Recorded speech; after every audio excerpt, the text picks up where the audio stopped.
হাম আক্রান্তদের ৭৭ ভাগই ছিল টিকার বাইরে। ভ্যাকসিন নেওয়ার বয়স পুনর্বিবেচনার দাবি, সিদ্ধান্ত দেবে বিশ্ব স্বাস্থ্য সংস্থা, বলছেন সংশ্লিষ্টরা। 9 মাস থেকে 6 মাসে আসছে, 3 মাস আমরা আগে নিয়ে আসছি। এখন এরও নিচে আমরা যাব কিনা, এটা আন্তর্জাতিকভাবেও আমাদের বিভিন্ন সংস্থা, এক্সপার্ট গ্রুপ, তাদের সাথে কথা বলে আমাদের এটা ঠিক করতে হবে। রাজধানীর প্রবেশদ্বার সায়দাবাদ যাত্রাবাড়ি যেন এক নিয়ন্ত্রণহীন করিডোর। যাত্রী ভোগান্তি, প্রতারণা নিত্যদিনের ঘটনা। যানজট বাঁধিয়ে চলে নিষিদ্ধ হটলাইন ব্যবসা।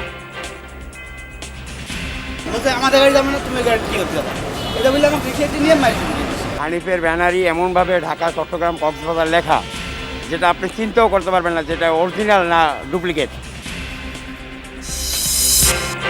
বৃষ্টি আর ঢলের পানিতে উত্তরাঞ্চলে রক্তদহ বিলে ডুবে গেছে কয়েকশো বিঘা জমির পাকা ধান। বিপাকে নওগাঁ, বগুড়ার ২৫০০ কৃষক। মোটামুটি 400 থেকে 500 বিঘা জমি ধান আমাদের কৃষকদের নষ্ট হয়ে গেছে। এই ফসল আমাদের তুলবো কিভাবে আর খাবো কিভাবে? আমরা গরিব মানুষ, না কাজ মরে যাবো আমরা। সামনে বাঁধ আছে, বাঁধে পানি আটকে যায়, কচুরি পানা পানি আটকে যায়, এদের পানি বের হয়ে যেতে পারে না। নিজেদের অর্থায়নে ৩৫,০০০ কোটি টাকার পদ্মা ব্যারেজ প্রকল্প অনুমোদন। কৃষি ও সেচ সুবিধার পাশাপাশি 2 কিলোমিটার সেতু দিয়ে চলবে ট্রেন। ঈদ সামনে রেখে রাজবাড়িতে প্রস্তুত ৭০,০০০ গবাদি পশু। প্রাকৃতিক খাবারেই মোটা তাজা করা হয়েছে, বলছেন খামারিরা। গোখাদ্যের দাম বৃদ্ধি ও গরু আমদানি নিয়ে দুশ্চিন্তা। দুর্বল 5 আর্থিক প্রতিষ্ঠান অবসায়নের আগে তৈরি করা হচ্ছে আমানত ফেরতের স্কিম। ৫,৬০০ কোটি টাকা বরাদ্দ চেয়েছে কেন্দ্রীয় ব্যাংক।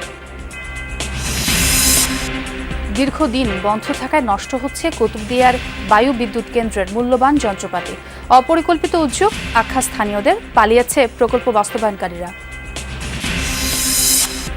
বেইজিংয়ে আজ শি জিনপিংয়ের সাথে ডোনাল্ড ট্রাম্পের দ্বিপাক্ষিক বৈঠক। বাণিজ্য ইস্যুর পাশাপাশি গুরুত্ব পাবে Iran Taiwan issue.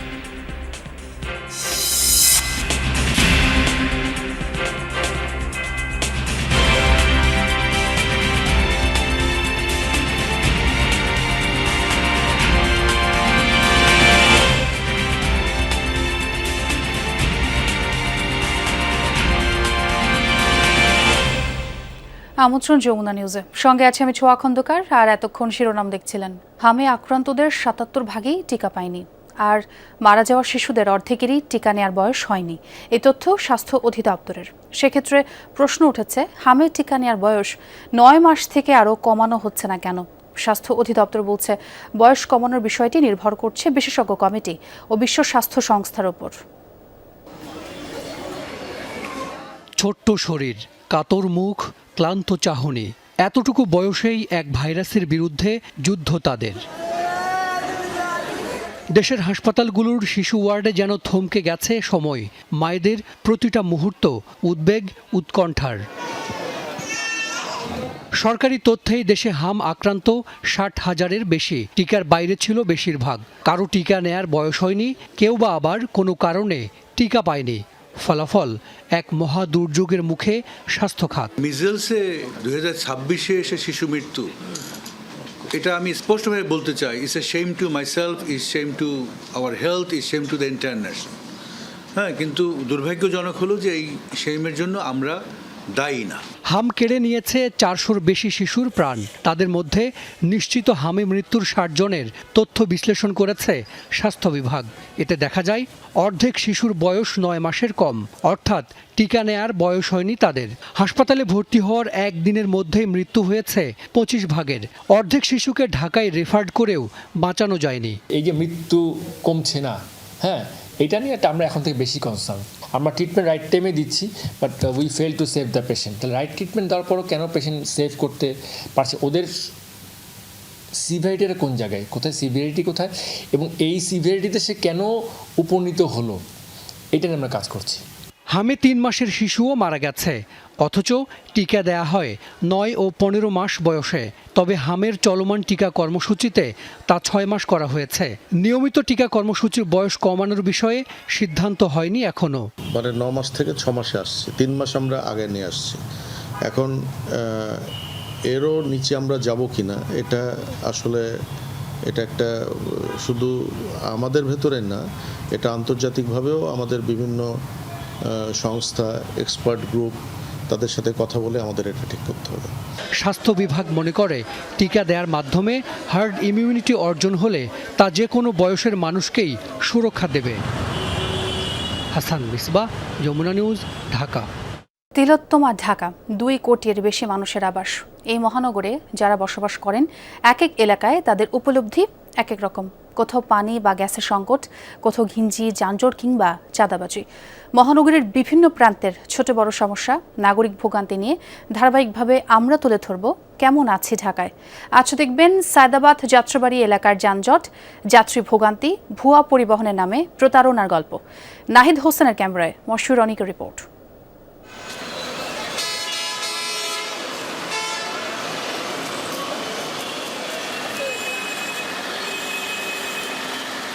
Sayedabad Jatrabari রাজধানীর অন্যতম প্রবেশদ্বার। একদিকে শহর ছাড়তে চাওয়া যাত্রীদের ভিড়, আর অন্যদিকে অফিসমুখী মানুষের চাপ। ফল প্রায় সারাক্ষণই থমকে থাকা সড়ক। দেখতে এই যানজটকে শুধু বিশৃঙ্খলার ফল মনে হলেও আড়ালে চলে অদৃশ্য বাণিজ্য। যাত্রীবেশে যাওয়া যাক সায়দাবাদ। পৌঁছাতেই যমুনা টিমের কাছে আসলো অস্বাভাবিক এক খবর। রিকশা থেকে নামা এক যাত্রীকে ঘিরে ধরেছিলেন কয়েকজন, জোর করে তাকে তুলতে চান অন্য বাসে। রাজি না হওয়ায় মাথায় আঘাত রক্তাক্ত যাত্রী।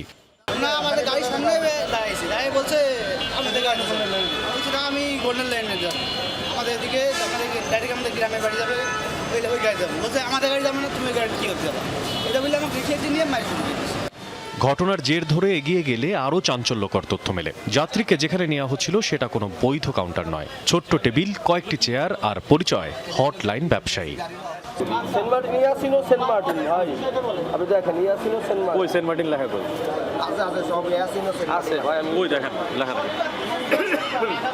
অর্থাৎ নিজস্ব বাস নেই, কিন্তু যাত্রী আছে। অন্য পরিবহনের যাত্রী ধরে এনে নেওয়া হয় কমিশন।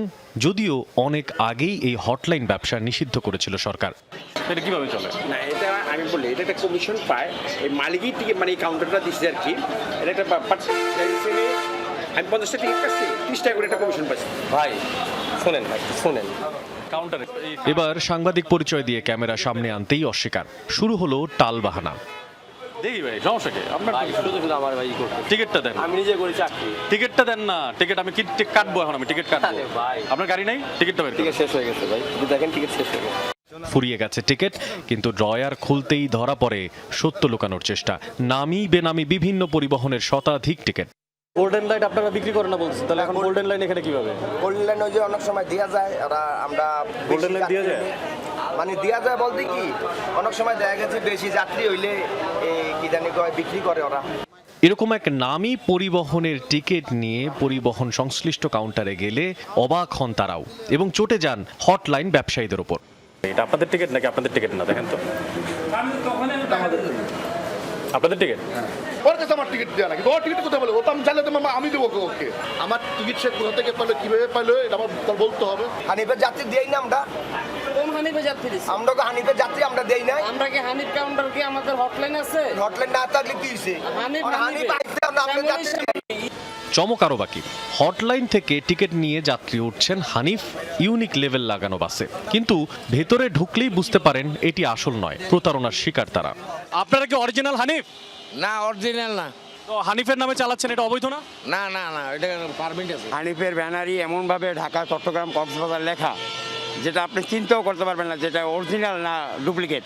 প্রশ্ন জাগতে পারে, এসব অবৈধ কারবারের সঙ্গে যানজটের কি সম্পর্ক? বাহারি নামের লেভেল লাগানো এসব বাস মূল সড়কেই দাঁড়িয়ে থাকে, কখনো 15 মিনিট, 30 মিনিট, কখনো 1 ঘন্টা। আপনার যে যাওয়ার কথা 8টায়, সে গাড়িটা 8:30 যাচ্ছে, তার গাড়িটা পুরো সেই সিটটা বিক্রি হয়ে যাচ্ছে। এই সময় চলে যাত্রী তোলার প্রতিযোগিতা। একটি বাস দাঁড়ালে পেছনে আটকে যায় আরও কয়েকটি। এইভাবে একের পর এক বাস দাঁড়িয়ে থাকায় থেমে যায় সড়ক, আটকা পড়ে মানুষ। 4:15 টিকিট, এখন বাজে 5:15, 1 ঘন্টা আপনি রাস্তায়। হ্যাঁ। ছাড়ে না কেন, কি বলছে? তারা কিছু বলে নাই, বলে ওয়েট করতাম আর কি। রাস্তা নিয়ন্ত্রণেও চলে টাকার লেনদেন। কোথায় বাস দাঁড়াবে, কে আগে যাবে, সবকিছুর পেছনেই থাকে নিয়ন্ত্রক। ক্যামেরায় ধরা পড়ে টাকা নেওয়ার দৃশ্য। আমরা কোনো টাকা নেই না, আমার তো বাংতি টাকা নিছে।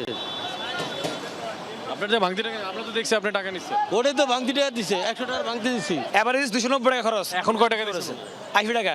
এখন 80 টাকা দিচ্ছেন। জি জি। কে সত্যি বলতেছেন বলেন? উনি আমার 100 টাকা ভাঙতি আছি। ও 100 টাকার ভাঙতি নিছে আমার ঠিক। আরে বাবু আপনার ওখানে 80 টাকা পাইপ পর্যন্ত মানে উনি একলা না। একা থেকে 7-8 জন লোক আছে। আপনি 80 টাকা দিচ্ছেন? জি জি। 80 টাকা দিছি করে। আমার দিছে আমি 100 টাকার ভাঙতি দিছি ওরে। অভিযোগ সম্পর্কে জানতে গেলে বন্ধ পাওয়া যায় মালিক সমিতির কার্যালয়। পরে এক নেতার সঙ্গে কথা হয় ফোনে।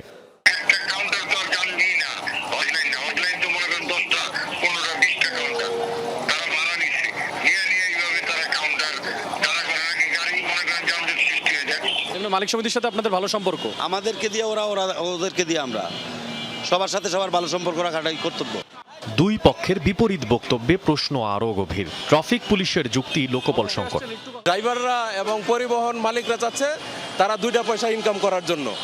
এখন এই স্বার্থ, তাদের সম্মিলিত স্বার্থের সংখ্যাটা বেশি, আর আমাদের অফিসারদের সংখ্যা কম। মালিক সমিতির কয়েকজনের তথ্য, এই যানজট থেকে প্রতিদিন লেনদেন হয় 1.5 থেকে 2 কোটি টাকা।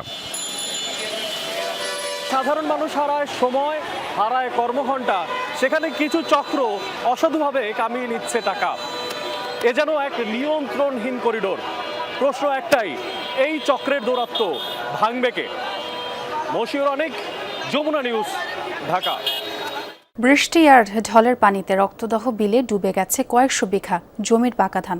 ক্ষতিগ্রস্ত হয়েছেন নওগাঁ ও বগুড়া জেলার অন্তত 2,500 চাষি। জলাবদ্ধতার জন্য অবৈধ মাছের ঘের, দূষণ ও খাল সংস্কারের অভাবকে দায়ী করছেন চাষিরা। আরও জানাচ্ছেন সহকর্মী শফিক ছোটন, ছবি তুলেছেন আরেক সহকর্মী সাব্বির হোসেন। চোখের সামনে ডুবে আছে সোনালী ধান, কষ্টে বুক ফাটে কৃষকের। পানির নিচে তলিয়ে যাওয়ায় রক্তদহ বিলে নষ্ট হচ্ছে প্রায় 300 একর জমির ফসল। ধার দেনা ও ঋণ নিয়ে করা আবাদের এমন পরিণতিতে দিশেহারা কৃষক। হওয়া ফসল নষ্ট হয়ে গেছে, টেকে গেছে, এই ফসলগুলা কিভাবে হবে আমরা পাবো? নিম্নে 20,000-30,000 টাকা খরচ করেছে, 30,000 টাকা চোখ মোজা হয়েছে। এই ফসল আমাদের তুলবো কিভাবে আর খাবো কিভাবে? আমরা গরিব মানুষ, না খাই মরে যাবো আমরা। চাষিরা বলছেন উজানে 22টি খালের পানি এসে জড়ো হয় রক্তদহ বিলে, কিন্তু সেই পানি প্রবাহে ভাটিতে রয়েছে মাত্র একটি খাল। অন্যদিকে বিলের জমি দখল করে পুকুর খনন করায় প্রবাহ রয়েছে বন্ধ। এতে প্রতি বছরই জলাবদ্ধতায় নষ্ট হচ্ছে বোরো ধান, সংকটে জীববৈচিত্র্য। সামনে বাঁধ আছে, বাঁধে পানি আটকা যায়, কচুরি পানা পানি আটকা যায়, এদের পানি বের হয়ে যেতে পারে না। এই কারণে পানি আটকা পড়ার কারণে ধান ডুবে গেছে। মোটামুটি 400 থেকে 500 বিঘা জমির ধান আমাদের কৃষকদের নষ্ট হয়ে গেছে। এই ধান পাকে গেছিল নাকি? জি, একদম পাকা ধান আমরা কাটতে পারি না। রক্তদহ বিলের দৈর্ঘ্য প্রায় 26 কিলোমিটার, আবাদি জমির পরিমাণ 220 হেক্টর।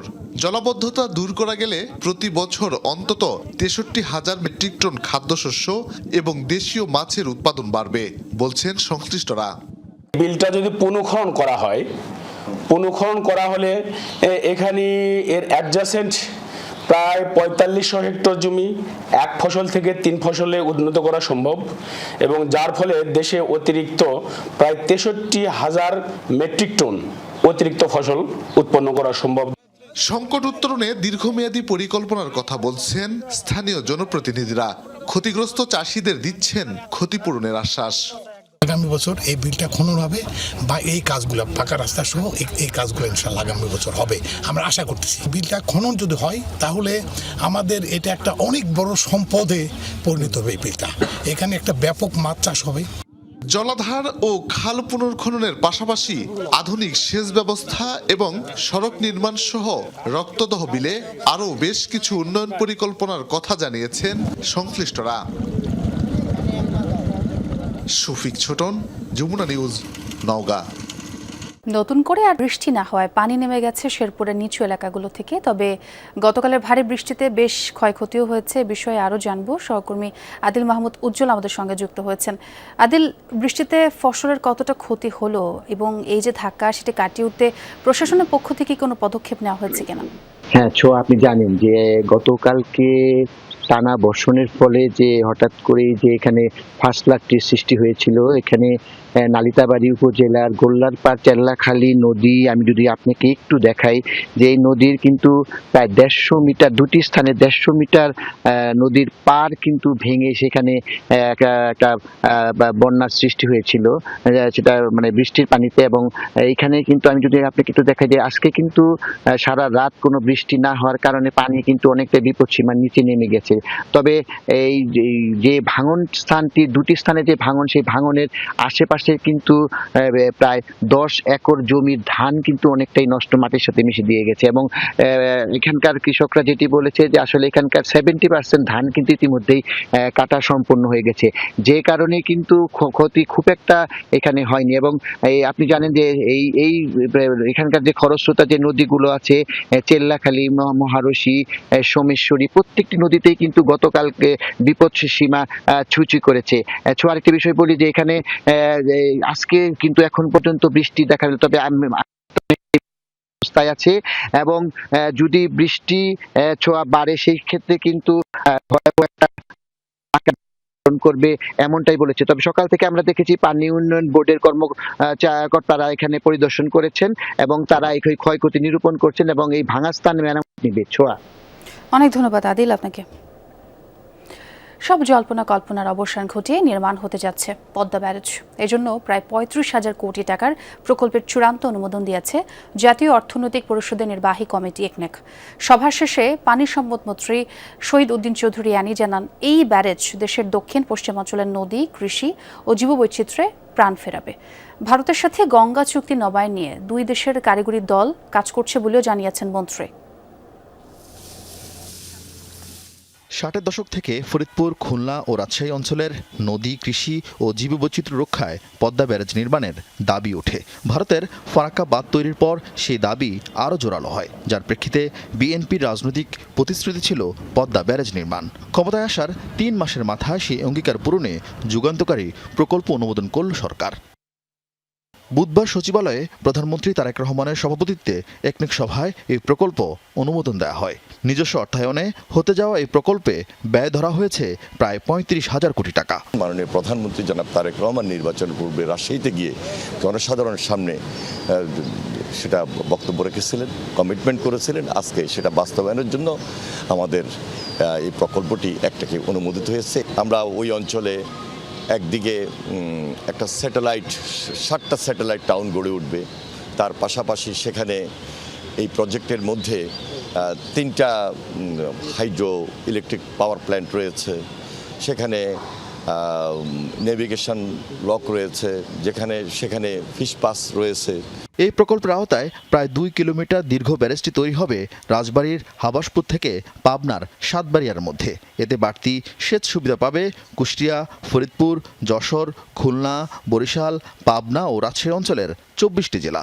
একই সাথে দেশের দক্ষিণ পশ্চিমাঞ্চলের সঙ্গে রেল কানেক্টিভিটি বাড়বে উত্তরাঞ্চলের। চলতি বছর বহুল প্রতীক্ষিত এই প্রকল্পের কাজ শুরু হলেও ব্যারেজ নির্মাণ শেষ হবে 2033 সালে। মন্ত্রী জানান, পদ্মা ব্যারেজ দেশের অভ্যন্তরীণ বিষয় হওয়ায় ভারতের সঙ্গে এ নিয়ে আলোচনার কিছু নেই। বৃষ্টির পানি, বন্যার পানি সেটাকে জমিয়ে রেখে বিভিন্ন নদীর সঙ্গে এই পদ্মার সঙ্গে খালের সঙ্গে যে কানেক্টেড করে দিব, তাহলে তো আমরা এই রেজাল্টটা পাচ্ছি। এবং 54টা নদীর হিস্সায় কিন্তু এখানেই নয়, 54টা নদী তো অনেকগুলা স্তর আছে, অনেকগুলো জায়গা আছে, সেখানে এই যে এটা আমাদের সম্পূর্ণভাবে হলো স্বার্থ সংশ্লিষ্ট। তবে ভারতের সঙ্গে গঙ্গা চুক্তি নবায়ন নিয়ে দুই দেশের কারিগরি দল কাজ করছে বলেও জানান পানি সম্পদ মন্ত্রী। 30 বছরের যে চুক্তিটা সম্পূর্ণ হয়ে এবার হচ্ছে, সেটা কন্টিনিউ আবার করবে ইনশাল্লাহ। এছাড়া এদিন প্রতিবন্ধীদের অধিকার সুরক্ষা ও সেবা সংক্রান্ত একটি সভায় অংশ নেন প্রধানমন্ত্রী। আরেফিন শাকিল, যমুনা নিউজ, ঢাকা। ওমানের সড়ক দুর্ঘটনায় নিহত হয়েছেন 4 প্রবাসী বাংলাদেশি সম্পর্কে যারা আপন ভাই। রাজধানী মাস্কাট থেকে প্রায় 100 কিলোমিটার দূরে মোলাদ্দা এলাকায় হয় এই দুর্ঘটনা। জানা গেছে বুধবার গ্যাস লিকেজ হয়ে বিস্ফোরণ হয় একটি গাড়িতে। এ সময় ঘটনাস্থলেই প্রাণ হারান গাড়িতে থাকা 4 বাংলাদেশি, রাশিদুল ইসলাম, শাহিদুল ইসলাম, সিরাজুল ইসলাম ও শহীদুল ইসলাম। নিহতদের বাড়ি চট্টগ্রামের রাঙ্গুনিয়ার লালানগর ইউনিয়নে। তাদের নিহত হওয়ার খবর নিশ্চিত করেছে ওমানের বাংলাদেশ দূতাবাস। একসঙ্গে 4 ভাইয়ের মৃত্যুতে পরিবার ও স্বজনদের পাশাপাশি ওমানের বাংলাদেশি কমিউনিটিতেও নেমে এসেছে শোকের ছায়া। কোরবানির ঈদ সামনে রেখে রাজবাড়ীতে ৭০,০০০ পশু প্রস্তুত করেছেন খামারিরা, যার মধ্যে মাঝারি ও ছোট সাইজের গরুই বেশি। খামারিরা বলছেন সম্পূর্ণ প্রাকৃতিক খাবার খাইয়ে গরু মোটা তাজা করা হয়েছে। তবে গোখাদ্যের দাম বৃদ্ধি ও গরু আমদানি নিয়ে দুশ্চিন্তায় তারা। খামারগুলোতে নিয়মিত পশুর স্বাস্থ্য তদারকি করা হচ্ছে বলেও জানিয়েছে প্রাণী সম্পদ কর্মকর্তা। ঈদুল আজহার এখনো বাকি প্রায় 2 সপ্তাহ। অস্থায়ী হাট বসেনি এখনো, তবে এরই মধ্যে পশু হাটে নেওয়ার জন্য প্রস্তুত খামারিরা। শেষ মুহূর্তে পশু পরিচর্যায় ব্যস্ত রাজবাড়ীর ছোট বড় অন্তত কয়েক হাজার খামারি ও কৃষক। ক্রেতাদের চাহিদার কথা মাথায় রেখে জেলার খামারগুলোতে এবার মাঝারি থেকে ছোট গরুর সংখ্যাই বেশি। খামারিরা বলছে খড়, কাঁচা ঘাস, কুড়া, খৈল, গমের ছাল, ভুট্টা গুঁড়া খাইয়ে পশু মোটাতাজা করা হয়েছে। পশুপালনে কোনো ধরনের কীটনাশক বা ইনজেকশন ব্যবহার করা হয়নি বলে দাবি পরিচর্যাকারীদের। পাশাপাশি খামারে ছাগল ও ভেড়াও পালন করা হচ্ছে। দানাদার খাদ্য খাওয়াই, কোড়া, ভুসি, ভুট্টা এবং পর্যাপ্ত পরিমাণ সবুজ ঘাস আছে আমাদের। মোটাটা দেওয়ার জন্য আমাদের মহাজন কোনো ওষুধপাতি ব্যবহার করে না। আমাদের ছাগলের ফার্ম আছে, ছাগল আছে, ভেড়া আছে, গারল আছে। কুরবানির জন্য আমরা প্রস্তুতি করতেছি। খামারিরা বলছে এবছর গোখাদ্য শ্রমিকদের মজুরি বেশি থাকায় লালন পালনেও খরচ বেড়েছে। এ অবস্থায় গরু আমদানি করা হলে লোকসানে পড়বেন তারা। সরকারের কাছে অনুরোধ যে এগুলোতে একটু কড়া নজরদারিতে রাখলে বাইরের রাষ্ট্রের গরু যদি না ঢোকে অবৈধ পথে, তাহলে আমাদের দেশের খামারিরা লাভবান হতে পারবে এবং সে উৎসাহিত হবে। জেলা প্রাণী সম্পদ কার্যালয়ের কর্মকর্তা জানায় জেলায় এবার প্রায় 55,000 কোরবানির পশুর চাহিদা রয়েছে। আমাদের অনলাইন প্ল্যাটফর্মে বিক্রির ব্যবস্থা আছে। প্রাণী সম্পদ দপ্তরের উপজেলা পর্যায়ে তারা ফেসবুক পেজ খুলেছে, অথবা কোনো খামারি ফেসবুক পেজ বা অনলাইন প্ল্যাটফর্ম খুললে আমরা তাদের সাথে লিঙ্ক হয়ে আমরা প্রচারণা চালাই। এবার জেলায় কোরবানির হাটে বিক্রির জন্য চাহিদার চেয়ে প্রায় 15,000 বেশি পশু প্রস্তুত রয়েছে। শামস তাবরিজ উচ্ছ্বাস, যমুনা নিউজ। কোরবানি ঈদের প্রস্তুতির খবর জানা সিরাজগঞ্জের কান্দাপাড়ার একটি খামার থেকে যুক্ত হচ্ছেন সহকর্মী গোলাম মোস্তফা রুবেল। রুবেল, খামারিদের প্রস্তুতি কেমন দেখছেন? এবারে কেমন দাম প্রত্যাশা করছেন তারা? আসলে সিরাজগঞ্জের জেলাটি কিন্তু গো খামারের রাজধানী হিসেবে খ্যাত সারা বাংলাদেশের মধ্যে। সবচেয়ে বেশি কিন্তু গরু এখানে লালন পালন করা হয়। এই গরুই কিন্তু সিরাজগঞ্জ চাহিদা মিটিয়ে সারা দেশের বিভিন্ন জেলার এবং বিভাগীয় শহরের কিন্তু চাহিদাগুলো মিটিয়ে থাকে। এবারও কিন্তু ঠিক একই ধারাবাহিকতায় সিরাজগঞ্জে প্রায় 6 লাখ গবাদি পশু কিন্তু এবার লালন পালন করা হয়েছে কোরবানি উপলক্ষে, যে কারণে কিন্তু এখানকার খামারিরাও কিন্তু ব্যাপকভাবে প্রস্তুতি তাদের ছিল। ইতিমধ্যেই অধিকাংশ খামারি গরু কিন্তু এখানকার পাইকাররা যারা আছেন তারা কিন্তু অর্থাৎ এখান থেকে বিক্রি করে নিয়ে চলে গেছে, অর্থাৎ কিনে নিয়ে চলে গেছেন। খামারি কিন্তু তাদের অধিকাংশ গরুই এখানে বিক্রি করে ফেলেছেন। যেগুলো দেখছেন সবগুলো গরু কিন্তু আসলে বিক্রি হয়ে গেছে। কথা বলতে চাইছি এখানকার খামারির সাথে যিনি সংযুক্ত আছেন তার সাথে। আপনার খামারে মোট কত গরু আছে, এবার কি পরিমাণ দাম পেয়েছে? প্রায় 200+ গরু আছে এখানে। দাম মোটামুটি ভালো আছে, কিন্তু গোখাদ্যের যে দাম সেই হিসাবে আমরা তুলনামূলক দাম পাচ্ছি না। গোখাদ্যের দাম একটু নিয়ন্ত্রণ থাকলে আমরা খামারিরা ভালো দাম পাইতাম, কিন্তু যে দাম সেই হিসাবে আমরা যে দামে বিক্রি করতেছি গরুগুলা আমরা আশানুরূপ দাম পাচ্ছি না। তাই আমরা চাই যে গোখাদ্যের দামটা যেন আমাদের সীমাবদ্ধ থাকে, একটা নির্দিষ্ট দামের মধ্যে থাকে, আমরা যেন এর জন্য খামার করতে লাভবান হতে পারি। প্রান্তিক খামারি তাদের কি পরিস্থিতি? আসলে প্রান্তিক খামারিগুলা আমাদের চেয়ে ওদের আসলে করুণ অবস্থা, কারণ আমরা তো বেশি খামার, বেশি গরু, বেশি আমাদের থেকে আনতে পারি, মিল থেকে কম দামে বা একটু পাইকারি দামে দ্রব্যমূল্য আনতে পারি, কিন্তু প্রান্তিক খামারে তো খুচরা কেনে, এদের আরও বেশি পড়ে। যেমনটা শুনছিলেন আসলে সিরাজগঞ্জে যে গরুগুলো উৎপাদন করা হয়েছে প্রায় 6 লাখ গরু এবার কিন্তু লালন পালন করা হয়েছে। সেই গরুগুলো কিন্তু ইতিমধ্যেই বিক্রি করা প্রায় শেষ হয়ে গেছে। যারা বড় বড় খামারি রয়েছেন, প্রান্তিক খামারি যারা রয়েছেন, কিংবা ছোট ছোট কৃষক যারা রয়েছেন, যারা আসলে ছোট ছোট গরু এখানে লালন পালন করা হয়, ঠিক তারা কিন্তু বিভিন্ন হাটে নিয়ে যাচ্ছেন। বিভিন্ন দেশ থেকে, বিভিন্ন জায়গা থেকে, দেশের জায়গা থেকে তারা কিন্তু সেই পাইকাররা আসছেন, এবং বিশেষ করে চট্টগ্রামের পাইকাররা আমরা সবচেয়ে বেশি লক্ষ্য করছি। রুবেল, অনেক ধন্যবাদ আপনাকে। গ্রাহকের অর্থ ফেরতের পরিকল্পনা প্রণয়ন এবং প্রয়োজনীয় বরাদ্দ পেলে সংকটে থাকা 5 আর্থিক প্রতিষ্ঠান অবসায়ন বা বন্ধের প্রক্রিয়া শুরু হবে। বাংলাদেশ ব্যাংক জানিয়েছে ব্যক্তি পর্যায়ে গ্রাহকরা আগে অর্থ ফেরত পাবেন। এক্ষেত্রে গুরুত্ব পাবেন ক্ষুদ্র আমানতকারীরা, পর্যায়ক্রমে অর্থ পাবেন প্রাতিষ্ঠানিক গ্রাহকরা। অবশ্য অন্যান্য দুর্বল আর্থিক প্রতিষ্ঠানের ক্ষেত্রে অবসায়নের বিকল্পও ভাবা হচ্ছে। সেগুলো নির্দিষ্ট সময়ের মধ্যেই ঘুরে দাঁড়াতে ব্যর্থ হলে চূড়ান্ত সিদ্ধান্ত নেবে বাংলাদেশ ব্যাংক। ব্যাংকের পাশাপাশি বিগত সময়ে ব্যাপক লুটপাট হয়েছে আর্থিক প্রতিষ্ঠানেও। আলোচিত পিকে হালদার একাই খালি করে দিয়েছে অন্তত 4টি প্রতিষ্ঠান। কাগজে কোম্পানি খুলে ঋণের নামে বের করে নিয়েছে হাজার হাজার কোটি টাকা, যা এখন পরিণত হয়েছে খেলাপিতে। তারল্য সংকটে গ্রাহকের জমানো টাকাও ফেরত দিতে পারছে না অনেক প্রতিষ্ঠান। ঘুরে দাঁড়ানোর সম্ভাবনা না থাকায় ব্যাংক বহির্ভূত 5টি আর্থিক প্রতিষ্ঠান অবসায়নের সিদ্ধান্ত নিয়েছে বাংলাদেশ ব্যাংক। তালিকায় আছে first finance, far east finance, Aviva finance, peoples leasing এবং ইন্টারন্যাশনাল লিজিং। এসব প্রতিষ্ঠানের বিতরণ করা ঋণের 90 থেকে শতভাগই খেলাপি। মোট আমানত আছে 9,079 কোটি টাকার উপরে। এর মধ্যে ব্যক্তি আমানত 2,118 কোটি টাকা। অবসায়নের আগে আমানতের অর্থ ফেরতের বিষয়টি চূড়ান্ত করতে চায় বাংলাদেশ ব্যাংক। এজন্য 5,600 কোটি টাকা বরাদ্দ চেয়ে অর্থ মন্ত্রণালয়ে আবেদন করেছে নিয়ন্ত্রক সংস্থা। নীতিগত সিদ্ধান্ত আছে যে অবলোপন, এখনো বিষয়টা চূড়ান্ত পর্যায়ে সিদ্ধান্ত হয়নি। স্কিম নিয়ে কাজ শুরু হবে, সহসাই শুরু হবে। এবার কত টাকা লাগবে, ক্ষুদ্র আমানতকারীরা কীভাবে তাদের টাকা ফেরত পাবে এবং এই টাকার যোগান কোথা থেকে আসবে, এগুলি নিশ্চিত হওয়ার পরেই এটা হয়তো বা জুলাই মাস থেকে এই যদি দেয় আমানতকারীদের টাকা ফেরত দেওয়ার উদ্যোগ গ্রহণ করা হবে। অন্তর্বর্তী সরকারের সময়ে 20টি দুর্বল আর্থিক প্রতিষ্ঠান চিহ্নিত করে বাংলাদেশ ব্যাংক। এর মধ্যে 9টিকে অবসায়নের সিদ্ধান্ত নেওয়া হয়। তবে তাদের আবেদনের প্রেক্ষিতে প্রথমে 3টি, পরে আরও একটি প্রতিষ্ঠানকে ঘুরে দাঁড়ানোর সময় দেওয়া হয়। ব্যর্থ হলে তাদেরও একই পরিণতি হবে বলে জানিয়েছে বাংলাদেশ ব্যাংক।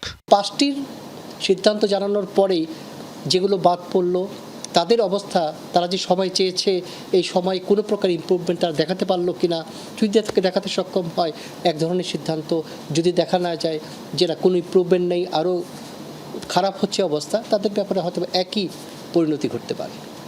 দুর্বল প্রতিষ্ঠান অবসায়নের বিষয়ে বাংলাদেশ ব্যাংক নীতিগত সিদ্ধান্ত নিলেও বিকল্প নিয়ে সরকারের সাথে আলোচনা হতে পারে বলেও জানিয়েছে বাংলাদেশ ব্যাংক। আলমগীর হোসেন, যমুনা নিউজ, ঢাকা। পানিবাহিত রোগের প্রাদুর্ভাব সহ স্বাস্থ্যসেবায় নানা অনিয়মের অভিযোগে বিক্ষোভ করেছেন ঢাকা বিশ্ববিদ্যালয়ের কুয়েত মৈত্রী হলের শিক্ষার্থীরা। বুধবার রাতে বিক্ষোভ করে হলের বাইরে জড়ো হন তারা। এ সময় শিক্ষার্থীরা অভিযোগ করেন, গেল 2 মাস ধরে হলের বিপুল সংখ্যক ছাত্রী পানিবাহিত নানা রোগে আক্রান্ত হলেও হল প্রশাসন কোনো ব্যবস্থা নেয়নি। একই ধরনের অভিযোগ তুলেছেন হল সংসদের বিরুদ্ধে। বিক্ষোভ শেষে স্বাস্থ্য, শিক্ষা ও খাবার ইস্যুতে কী ব্যবস্থা নিয়েছে তা প্রকাশ এবং অসুস্থদের যথাযথ চিকিৎসা নিশ্চিতে পদক্ষেপ নেওয়ার দাবি জানানো হয়। সে সাথে হলে মত প্রকাশের স্বাধীনতা সহ গণতান্ত্রিক অধিকার নিশ্চিতের দাবি জানান শিক্ষার্থীরা। আমরা হল প্রশাসনকে বিগত এপ্রিল মাসের শেষের দিকে জেনারেল মিটিংয়ে এই প্রশ্নও করেছিলাম, মৈত্রী হলের গণরুমে যেই মেয়েরা থাকে তাদের কাছ থেকে হিসাব বহির্ভূতভাবে 2,000 করে টাকা নেওয়া হয়। উনি আমাদের কাছে প্রশ্ন ছুড়ে দিয়েছে, আপনাদের প্রপোজ করে কি? ডেইলি আপনাদের এখান থেকে এতগুলো মেয়ে আসতেছে, রাত নাই বিরাত নাই, যে কোনো সময় এখানে আসতেছে, আপনাদের প্রপোজ করে কি? আপনাদের পানির কোনো টেস্ট করাচ্ছে না, কোনো কিছু করতেছে না, রিপোর্ট দিচ্ছে না। আমাদের অসুস্থতার জন্য আমরা প্রত্যেক পরীক্ষার আগে, প্রত্যেক ভর্তির আগে আমরা স্বাস্থ্য খাতে আমরা টাকা দিয়ে থাকি, তাহলে এই টাকাগুলো কোথায় যায়?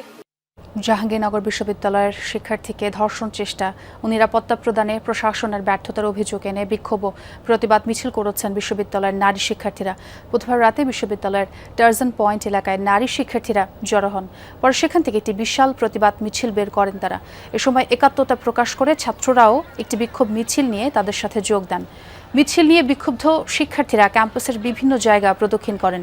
এ সময় তারা মঙ্গলবার রাতে এক নারী শিক্ষার্থীকে ধর্ষণ চেষ্টায় জড়িত যুবককে দ্রুততম সময়ের মধ্যে গ্রেফতার এবং সর্বোচ্চ সাজা নিশ্চিতের দাবি জানান।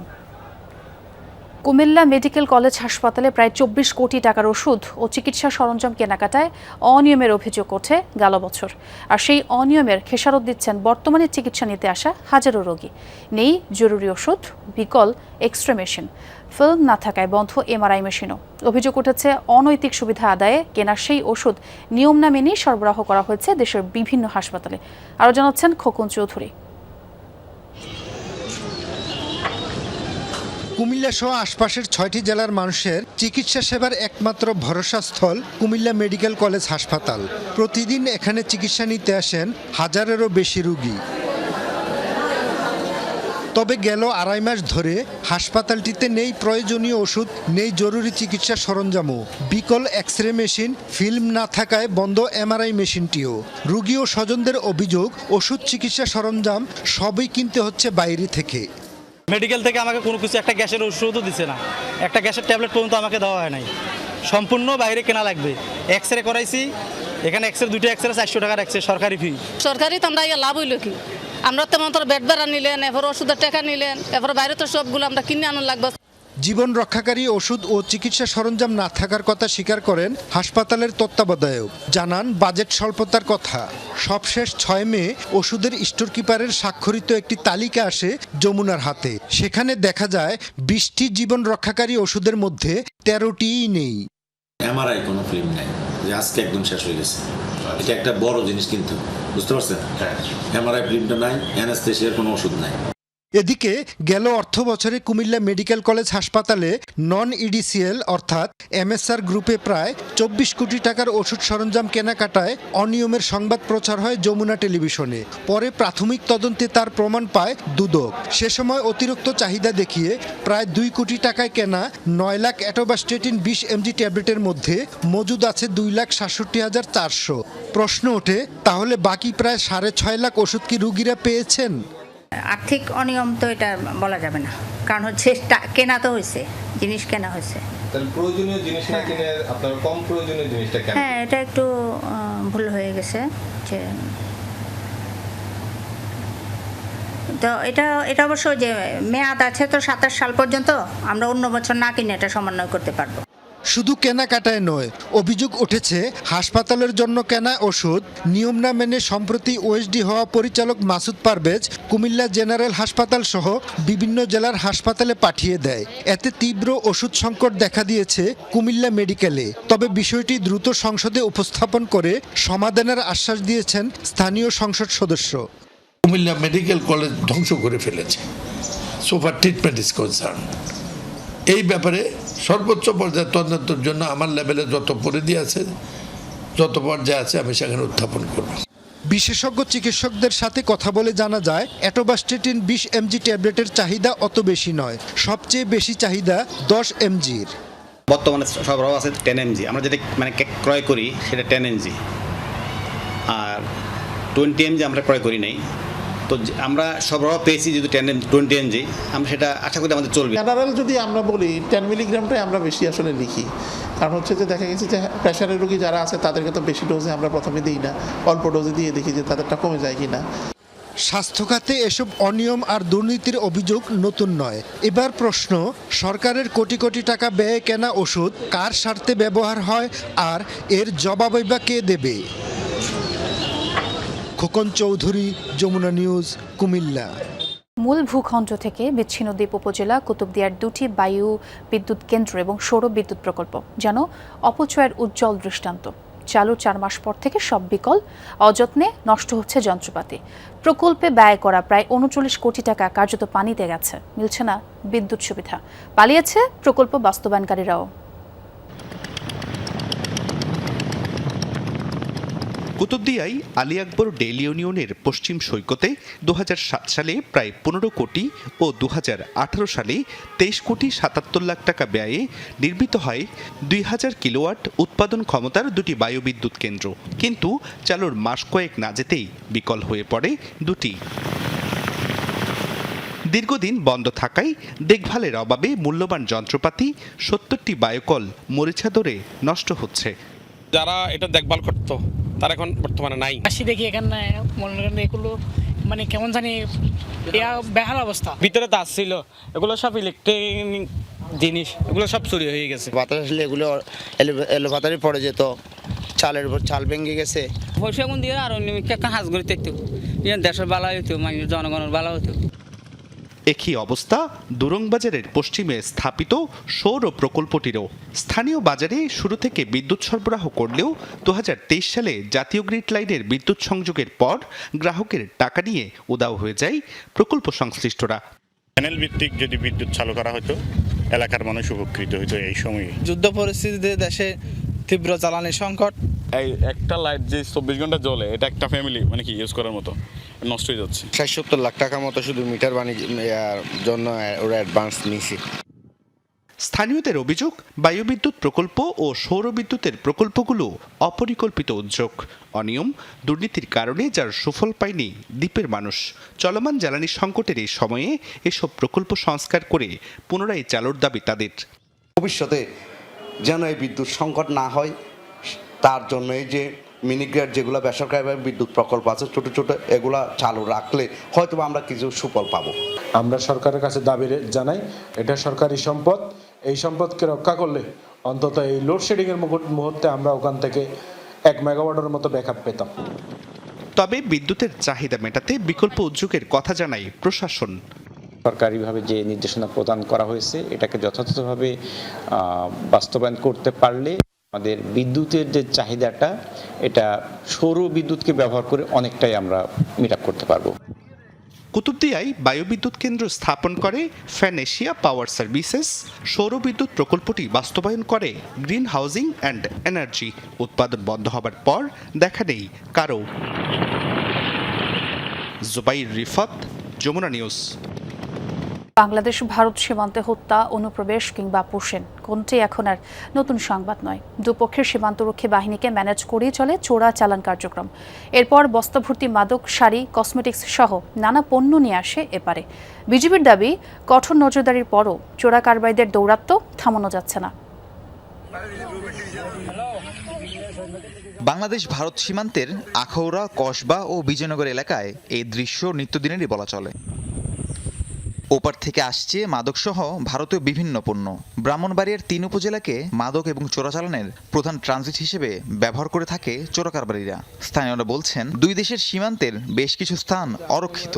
সন্ধ্যা নামতেই সক্রিয় হয়ে ওঠে অপরাধী চক্র। এরপর চলে দেদারসে মালামাল পারাপার। এই কাজে নিয়োজিত শ্রমিকদের পণ্য আনার বিনিময়ে দেয়া হয় 500 থেকে 1000 টাকা। সেই সাথে বিভিন্ন পক্ষকে ম্যানেজও করা হয়। লোকজন যারা আজকে এই সীমান্তে হত্যার শিকার হচ্ছে তারা কিন্তু সবাই একটা নির্দিষ্ট একটা টাকার জন্য তারা লেবারের কাজ করে। চোরাকারবারীরা অনেক সুযোগ সন্ধানে থাকে, রাতের আধারে তারা ওই পার থেকে এই মাল এবং মাদক দ্রব্য নিয়ে আসতেছে। ব্রাহ্মণবাড়িয়া, পূর্বাঞ্চল, কসবা, আখাউড়া, বিজয়নগর এগুলা এই সীমান্ত বর্ডারগুলা অরক্ষিত এবং এগুলা হচ্ছে চোরাকারবারী এবং মাদকের ট্রানজিট পয়েন্ট। গেল 8 মে রাতে সীমান্তে গুলিবিদ্ধ হন মোরসালিন ও নবীর হোসেন। তাদেরকে ক্যাম্পে নিয়ে যায় ভারতীয় সীমান্তরক্ষী বাহিনীর সদস্যরা। সেখানেই মৃত্যু হয় তাদের। পরে পতাকা বৈঠকের মাধ্যমে মরদেহ ফিরে আনা হয়।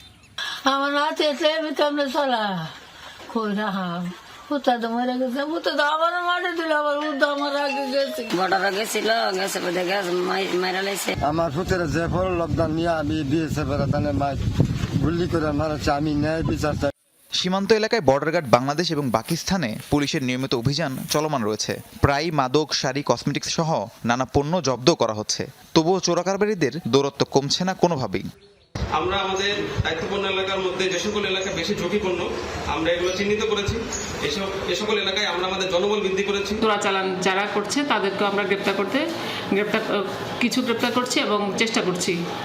নিহত 2 বাংলাদেশির কবর জিয়ারত করতে গিয়ে এনসিপির মুখ্য সমন্বয়ক নাসিরউদ্দিন পাটোয়ারি ক্ষোভ প্রকাশ করেন। বলেন, চোরা কারবারিতে জড়িত মূল হোতারা থাকে আড়ালে, আর গুলি খেয়ে মারা যায় দরিদ্র মানুষগুলো। সরকার ভারতের কাছে নতজানু হয়ে আছে। দ্বিতীয়ত বিষয় হলো স্বরাষ্ট্র মন্ত্রণালয়ের অনেক ব্যক্তিবর্গই হলো এই মাদক, ট্রাফিকিং, সীমান্ত খুন এগুলোর সাথে জড়িত। সীমান্তে কঠোর নজরদারির পাশাপাশি বেকার যুবকরা যেন টাকার লোভে ভুল পথে পা না বাড়ায় সেই লক্ষ্যে কর্মসংস্থান বৃদ্ধির দাবি সচেতন মহলের।